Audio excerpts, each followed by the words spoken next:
دوستو آج کی ویڈیو میں آپ کو یہ بتانے جا رہا ہوں کہ خدا نخواستہ اگر آپ سے دوران سفر پاسپورٹ گم ہو جائے تو کیا کرنا چاہیے۔ تو آئیے شروع کرتے ہیں۔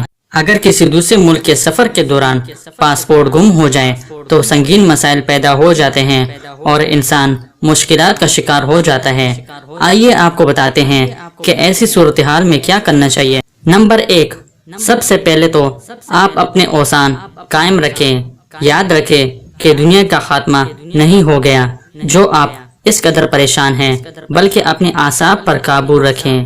یاد رکھیں کہ آخری بار کہاں دیکھا تھا، یہ یاد کرنے کی کوشش کریں کہ آخری بار آپ نے پاسپورٹ کہاں رکھا تھا۔ کہیں چائے یا کافی پیتے ہوئے تو ریسٹورنٹ میں نہیں بھول آئے۔ نمبر 2، سوشل میڈیا کی مدد حاصل کریں۔ اپنی تصویر کے ساتھ فیس بک یا ٹویٹر پر اسٹیٹس اپڈیٹ کریں۔ اگر آپ کی قسمت اچھی ہوئی تو کوئی نہ کوئی آپ کی مدد کو آ جائے گا۔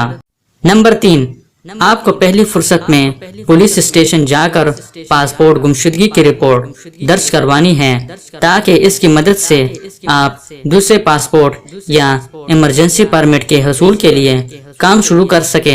اپنے ملک کی ایمبیسی جائیں، اس پولیس رپورٹ کی کاپی ایمبیسی میں پیش کریں اور ایمرجنسی پرمٹ کے لیے اپلائی کریں۔ اس پرمٹ کو ملنے کے بعد آپ اپنے ملک کو جا سکیں گے۔ جب آپ ایمبیسی جائیں گے تو عین ممکن ہے کہ عملہ آپ سے تصاویر کا مطالبہ کریں، لہٰذا اپنی تصاویر بنا کر ہی ایمبیسی کا رخ کریں۔ اپنے پاس کچھ رقم کا انتظام رکھیں کیونکہ آپ کو پاسپورٹ یا ایمرجنسی پرمٹ کے لیے فیس دینی ہوگی۔ ممکن ہے کہ جس ملک میں آپ ٹھہرے ہوں وہاں سے نکلنے کے لیے آپ کو ایگزٹ ویزا درکار ہو، لہٰذا اس کی فیس بھی ادا کرنی ہوگی۔ نمبر 4، اگر آپ نے 2-4 دن کے اندر سفر کرنا ہے تو اپنی فلائٹ کو تبدیل کروا دیں کیونکہ آپ کو زیادہ وقت لگے گا۔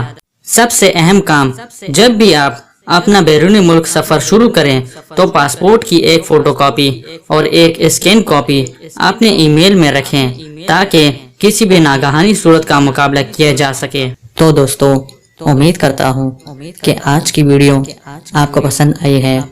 اگر پسند آئی ہے تو لائک کا بٹن دبائیں اور مزید معلوماتی ویڈیوز کے لیے ہمارے چینل کو سبسکرائب کیجیے۔ شکریہ۔